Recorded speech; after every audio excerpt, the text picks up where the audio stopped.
What does a Raft player enjoy more than playing on a populated server, killing boosted content, and an active arena scene?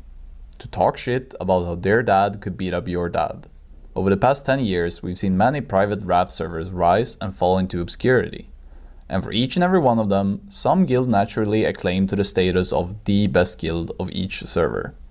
Maybe they killed the content first, maybe they were the fastest, maybe they just talked really good shit. Not all servers are created equal, and just like winning your Division 6 Sunday League football isn't the same as winning the Champions League, we can't say that a guild such as mine, Tier 10 Realm First, is the same as Sankt back on Frosthold. I present to you my take on the top 5 best guilds in RAF history, and some honorable mentions towards the end of each.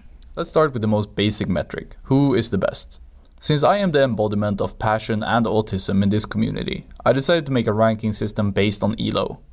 Long story short, ELO assigns a rating to a player, and based on their win/loss ratio against other opponents, their rating can go up or down.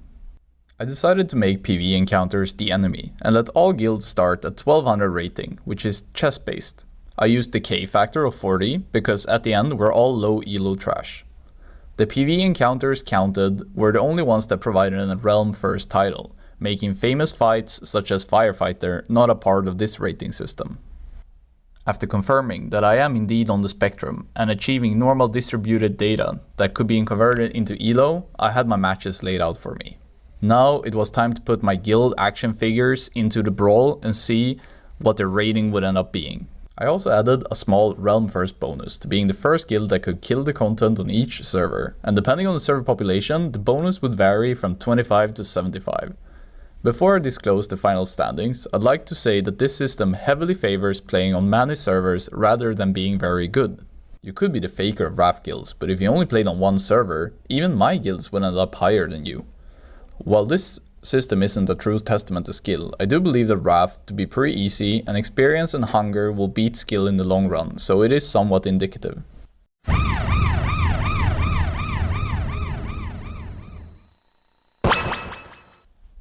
These KGB trained Russians ain't no joke, claiming Realm First in Tier 7 on many big RAF servers while having the Curse of Tongues in real life is a feat itself. Any guild that limits themselves to a region or language other than English, unless you are from NA who still haven't killed loot on 0% on any private server, deserve huge kudos. Many of these players are also part of the guild known as Eternity or XD Bro, who dominated on WoW Circle and is now looking to Sindragosa and Warmain Lordron. Some honorable mentions of private server guilds who discriminated anyone not speaking their native tongue and performed well.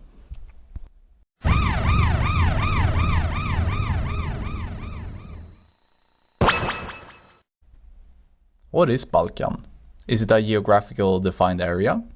Is it a cultural denominator? No guild has spawned as many memes and drama as this guild. Today, the Balkan mindset of being openly toxic and committing hate crimes is taken for granted, but before Titan, we lived in a civilized private server world. Due to Titan's success, such as Realm First Yogg Zero back on Frosthold, the amount of Balkan fanboys who copied their superhero's demeanor is today at an all-time peak. No longer do you need to censor your homophobic, racist, or sexist view of the world or of WoW in general. And if somebody calls you out, it's just a joke. Bro. Honorable mentions of Balkan mentality guilds? Not good enough.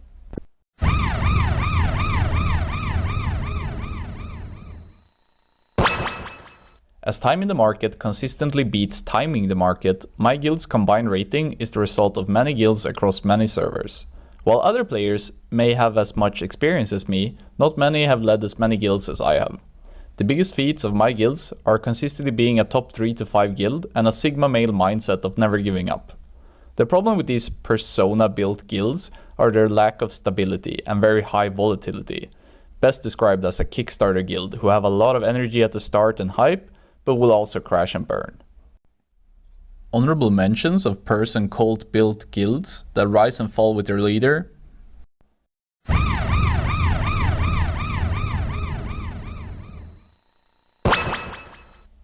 The Sunwell project gave birth to a Polish community that would go on to claim several realm firsts against international competition on realms like Angrathar and Frosthold. Unlike the Balkan or Russian communities, The Polish community rarely interacted with outsiders and instead focused inwards.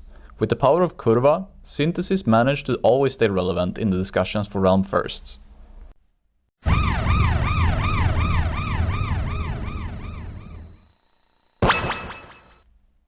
Even though the average RAF monkey is better now than back in 2017, the skill display of Memories was really ahead of its time. Dominating late Lordaeron, Dragonblight and Tauri, the guild later set their eyes to the dream of RAF Classic, where their goal is to claim world firsts. The goal has a cult surrounding it, built around the infamous player Noob Punisher, who spawned the infamous motivational speech and has created a group of loyalists who will follow him into death. If the guild would have stuck around on recent private servers rather than going into retail, I'm rather sure that their rating would be even higher. Honorable mentions of death cult-like guilds like Memories? There are none.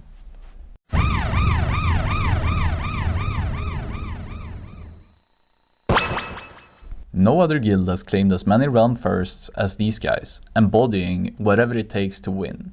While not revolutionizing or being innovative, Holy Defender and Brando have managed to min-max RAF rating to the point of being a realm-first machine. Combining the powers of Balkan with the efficiency of modern civilization, their powerhouse of a guild is now setting their eyes to retail, and they have joined forces with Memories, with the goal of claiming world first in RAF.